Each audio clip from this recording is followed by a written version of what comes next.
Welcome students. Indian economic development में हमारा जो टॉपिक चल रहा है एनवायरमेंटल सस्टेनेबल डेवलपमेंट, और इस वीडियो में हम बात करेंगे carrying capacity of the environment. Environment की क्या कैपेसिटी है, किस तरीके से एनवायरनमेंट कैरी करता है, कौन कौन सी चीज़ों को मेंटेन करके रखता है, रिसोर्सेज का कैसे ओवर यूज़ होता है, कब ओवर यूज़ नहीं होता, उन चीज़ों के बारे में हम बात करेंगे। सबसे पहला पॉइंट यहाँ पे क्या है, जब रिसोर्स ओवर यूज़ नहीं होता, not greater than resource regeneration, तो एनवायरनमेंट यहाँ पे कैरी करा जाता है। जब रिसोर्स ओवर यूज़ नहीं होता, ओवर यूज़ का मतलब ज़्यादा यूज़ ना होना, resource over use is not greater than resource regeneration. अब रिसोर्स का ओवर यूज़ नहीं हो रहा और रीजनरेशन रिसोर्स का ज़्यादा हो रहा है, तो यहाँ पे एनवायरनमेंट से हमें एक ज़्यादा कुछ रिसोर्स की ज़रूरत पड़ती है। तो एक तरीके से इन्वायरमेंट से जब रिसोर्स की ज़रूरत पड़ती है तो रिसोर्स रीजनरेशन कहा जाता है, रिसोर्स को रीजनरेट करना। और रिसोर्स का ओवर यूज़ यानी कि ज़्यादा रिसोर्स को यूज़ करना। तो इन्वायरमेंट की कैपेसिटी यहाँ पे कम होती है जब रिसोर्स का हम रीजनरेशन करते हैं, बार बार रिसोर्स को यूज़ कर रहे हैं, रिसोर्स को क्रिएट कर रहे हैं, जनरेट कर रहे हैं, तो वहाँ पे इन्वायरमेंट की कैपेसिटी गिरती है। It consider when waste generation does not exceed the ability of the environment to absorb them। अब यहाँ पे जो जनरेशन है वो एब्जॉर्ब नहीं हो रही। कौन सी जनरेशन? Waste generation.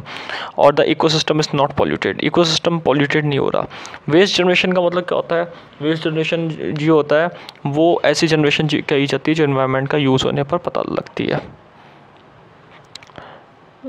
अब जब वेस्ट जनरेशन ज़्यादा बढ़ जाती है तो एनवायरनमेंट की जो एब्जॉर्ब की कैपेसिटी वो गिरती है, और जो इकोसिस्टम होता है वो पॉल्यूटेड नहीं होता। यानी कि वेस्ट जनरेशन अगर कम रहेगी और एबिलिटी एनवायरनमेंट की ज़्यादा रहेगी, अच्छी एबिलिटी रहेगी, तो यहाँ पे इकोसिस्टम कभी पॉल्यूटेड नहीं होगा। तो कैपेसिटी कब अच्छी रहती है? जब इकोसिस्टम पॉल्यूटेड नहीं होता। और इकोसिस्टम पॉल्यूटेड कब नहीं होगा? जब वेस्ट जनरेशन या वेस्टेज जो होगा वो एक्सीड नहीं होगा एनवायरनमेंट की एबिलिटी से। जैसे ही वेस्ट जनरेशन बढ़ेगा, एनवायरनमेंट की एबिलिटी कम होगी और इकोसिस्टम क्या होगा? पॉल्यूटेड होगा। तो ये कैपेसिटी भी एनवायरनमेंट की बताता है कि वेस्ट जनरेशन ज़्यादा नहीं बढ़ना चाहिए। तीसरा पॉइंट बता रखा है, there is a probability of future environmental crisis when the environment's carrying capacity is exceeded due to over use of natural resources and high level of garbage output.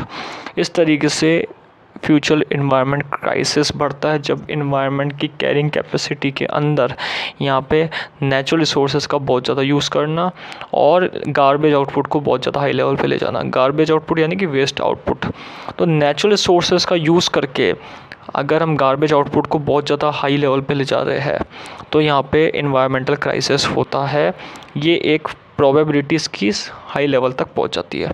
Over use natural resources का, ज़्यादा से ज़्यादा use करना natural resources का। For example जैसे लकड़ियों को ज़्यादा से ज़्यादा लकड़ियों को जलाना, तो इन्वायरमेंट में एक तरीके से इन्वायरमेंट बहुत ज़्यादा हाई लेवल पे गार्बेज क्रिएट करेगा इन्वायरमेंटल के जो पोर्शन है उसके अंदर, या फिर एक तरीके से एयर पोल्यूशन फैलाना, या फिर एक तरीके से ऐसी चीज़ें फैलाना जो नेचुरल रिसोर्सेज का बहुत ज़्यादा यूज़ कर रही हो।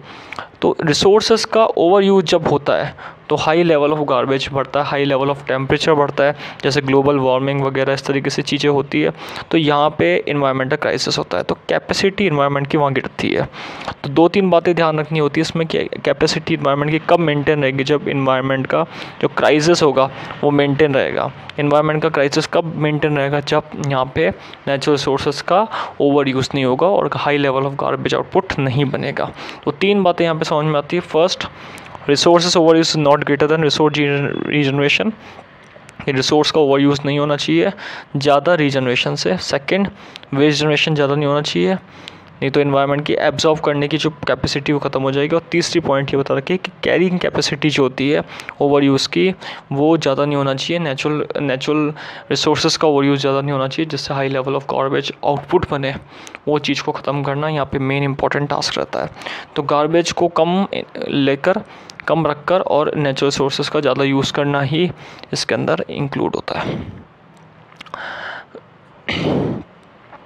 एब्जॉर्प्टिव कैपेसिटी का मतलब क्या होता है कि जो डिग्रेडेशन और पोल्यूशन को एब्जॉर्ब करती है इन्वायरमेंट की जो कैपेसिटी, इन्वायरमेंट का जो पोटेंशियल है वो पोल्यूशन और जो भी चीज़ नेचुरल रिसोर्सेज को हार्म पहुंचा रहे हैं, नेचुरल रिसोर्स की कमी हो रही है, उसको ख़त्म करना, इन्वायरमेंट उस तरीके से उसको ऑब्जर्व करना, यही एब्जॉर्प्टिव कैपेसिटी मानी जाती है। इन्वायरमेंट वापस से रीजनरेट करता है नेचुरल रिसोर्सेज को, तो उस चीज़ को यहाँ पे देखा जाता है।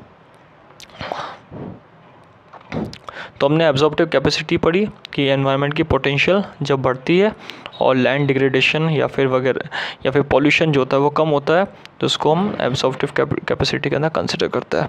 इसी में ग्लोबल वार्मिंग के बारे में बता रखा है। ग्लोबल वार्मिंग कब बढ़ रहा है? जब से इंडस्ट्रियल रिवॉल्यूशन बढ़ा और ग्रीन हाउस गैसेस इंक्रीज़ हुआ, जिससे एक तरीके से टेम्परेचर अर्थ का बढ़ा और अर्थ का एटमॉस्फेयर लो हो गया, यानी कि एवरेज टेम्परेचर बढ़ गया, गर्मी बढ़ी, टेम्परेचर में इंक्रीमेंट हुआ, तो इस तरीके से ग्लोबल वार्मिंग बढ़ी है। तो ग्लोबल वार्मिंग का मेन रीज़न क्या है? टेम्परेचर इंक्रीज़ होना इंडस्ट्रीज़ के कारण, या फिर नई नई जो चीज़ें क्रिएट हुई टेक्नोलॉजी में उनके पोल्यूशन, या फिर एक तरीके से उनके अंदर उनके प्रभाव से टेम्परेचर बढ़ना, ये भी चीज़ें ग्लोबल वार्मिंग का कारण बनी है।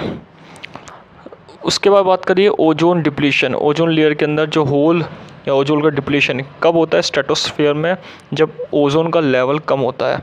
जैसे high level of chlorine, bromine chemicals, ये जब ओजोन लेयर को डिप्लीट करते हैं, होल बनाते हैं ओजोन लेयर के अंदर, ओजोन लेयर को जो स्ट्रेटोस्फीयर है उसके अंदर ओजोन लेयर की जो एरिया है उसको कम करता है, तो इस तरीके से ओजोन डिप्लीशन होता है। ओजोन डिप्लीशन जो स्ट्रेटोस्फीयर में ओजोन लेयर है उसको केमिकल्स के द्वारा कमज़ोर बनाया जाता है, और उस कमज़ोर जब ओजोन लेयर हो जाती है तो वहाँ पे ओजोन डिप्लीशन होता है। These chemicals are derived from chlorofluorocarbon CFC which are utilized as cooling agent in air conditioners and refrigerators। जैसे देखा गया केमिकल ज़्यादातर कौन कौन सी चीज़ें होती है, ये केमिकल्स क्लोरोफ्लोरोकार्बन CFC के अंदर यूज़ की जाती है, जो बेसिकली एक तरीके से एयर कंडीशनर या रेफ्रिजरेटर में यूज़ होती है। तो ओजोन लेयर, ओजोन डिप्लीशन जो होता है वो ओजोन का अमाउंट डिक्रीज़ करना, ओजोन का स्ट्रेटोस्फीयर में अमाउंट डिक्रीज़ करना ड्यू टू केमिकल्स ही कहलाता है। केमिकल्स के क्रिएट होने से, क्लोरीन, ब्रोमाइन, इन तरह के केमिकल्स क्रिएट होने से ओजोन लेयर में डिप्लीशन ही ओजोन डिप्लीशन कहलाता है। तो ये सारे जो है ये इन्वायरमेंट के अंदर जो इन्वायरमेंट की कैपेसिटी है, इन्वायरमेंट की पोटेंशियल है, ये जो चीज़ें हो रही है ग्लोबल वार्मिंग, ओजोन डिप्लीशन, ये इन्वायरमेंट की कैपेसिटी को कम करता है। तो इस वीडियो में हमने बात करा कि इन्वायरमेंट की कैरिंग कैपेसिटी कैसे बनती है नेचुरल सोर्स का ओवर यूज़ ना करने से, और कौन कौन से ऐसे कारण हैं जो इन्वायरमेंट की कैपेसिटी को गिराते हैं, जैसे ग्लोबल वार्मिंग, ओजोन डिप्लीशन, इस तरीके के बात हमने यहाँ पे करी है। तो नेक्स्ट वीडियो में हम इसके आगे के बारे में बात करेंगे। एयर पोल्यूशन, लैंड डिग्रेडेशन क्या क्या होता है, उनके बारे में हम बात करेंगे।